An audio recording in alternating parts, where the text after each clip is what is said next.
സത്യമേ, ഒന്നും കഴിച്ചില്ലല്ലോ. ദാ ഭക്ഷണം ഞാൻ ഇങ്ങോട്ട് കൊണ്ടുവന്നിട്ടുണ്ട്, കഴിക്കണം. നിക്ക്. വിഷമാണോ ഈ കൊണ്ടുവന്ന് വെച്ചിരിക്കുന്നത്? ചോദിച്ച കേട്ടില്ലേ? വിഷമാണോ ഈ കൊണ്ടുവച്ചിരിക്കുന്നതെന്ന്? സത്യമേ, പേടിയായിട്ടാ. നിങ്ങളുടെ കുടുംബക്കാരുമായിട്ട് ഒത്തുപോകാൻ പേടിയായിട്ടാ. ചതിക്കുന്നവരാ നിങ്ങൾ, പറഞ്ഞു ചതിക്കുന്നവർ. കളവുകൾ സൂക്ഷിക്കാനും കള്ളങ്ങൾ പറയുവാനും നിങ്ങൾ അമ്മയും മക്കളും അതിസാമർഥ്യമുള്ളവരാ.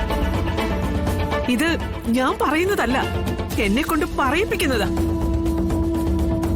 നിങ്ങളുടെ മക്കളായിട്ട് ഒരുക്കി തന്ന സാഹചര്യങ്ങൾ. പപ്പി ശ്യാമയുടെ മകളല്ലെന്ന് ശാരദാമ്മയ്ക്ക് അറിയായിരുന്നില്ലേ? എന്നിട്ട് എന്നിൽ നിന്ന് എന്തിനിത് ഒളിച്ചു വെച്ചു?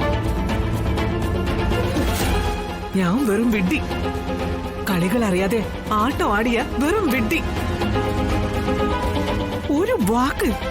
ഒരു വാക്ക് ശാരദാമ്മയ്ക്ക് എന്നോട് പറയാമായിരുന്നില്ലേ? എന്നേക്കാൾ അത് പറയാനുള്ള യോഗ്യത സത്യമ്മയുടെ മകൻ വിഷ്ണുവിന് തന്നെയല്ലേ? വിഷ്ണുവിനും കൂടി അറിയാവുന്ന കാര്യങ്ങളായിരുന്നല്ലോ ഇതെല്ലാം. എന്തുകൊണ്ടത് അറിയിച്ചില്ല? അതിന് കാരണം സത്യാമ്മ തന്നെയാ. ശാരദാമ്മ ഇത്രയൊക്കെ ചെയ്തൊപ്പിച്ച മക്കളെ ന്യായീകരിക്കുക? ഒരിക്കലുമല്ല. അവരും ഇതിൽ പങ്കാളികളാണ്, വലിയ പങ്കാളികൾ. പക്ഷെ അതിന് അവരെ തോന്നിപ്പിച്ച കാര്യങ്ങളിലേക്കാണ് ഞാൻ പറഞ്ഞു വരുന്നത്.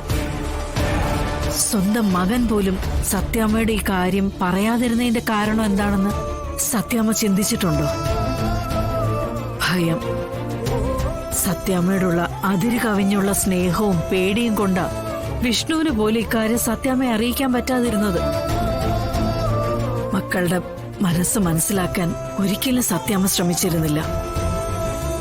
അമ്മമാര് മക്കളെ പേടിപ്പിച്ചല്ല വളർത്തേണ്ടത്, സ്നേഹിച്ച. വിഷ്ണു പോലും ഈ വീട്ടിൽ നിന്ന് ഇറങ്ങിപ്പോയിട്ടുണ്ടെങ്കിൽ അതിന്റെ പ്രധാന കാരണവും സത്യാമ്മ തന്നെയാ. തുറന്നു പറയാനുള്ള സ്വാതന്ത്ര്യം ഉണ്ടെങ്കിൽ നമ്മുടെ പല പ്രശ്നങ്ങളും നമുക്ക് ഇല്ലാതാക്കാനാവും സത്യാമ്മേ. അല്ലാതെ സിംഹാസനത്തിലിരുന്ന് വീട് ഭരിക്കാൻ പോയാ പലതും അറിഞ്ഞില്ലെന്നും കേട്ടില്ലെന്നും ഒക്കെ വരും. പ്രശ്നങ്ങൾ മനസ്സിലാക്കി മുന്നോട്ട് പോകാനായില്ലെങ്കിൽ ജീവിതം നമുക്ക് ഒരു തീരത്തും അടുപ്പിക്കാനാവില്ല. മതി.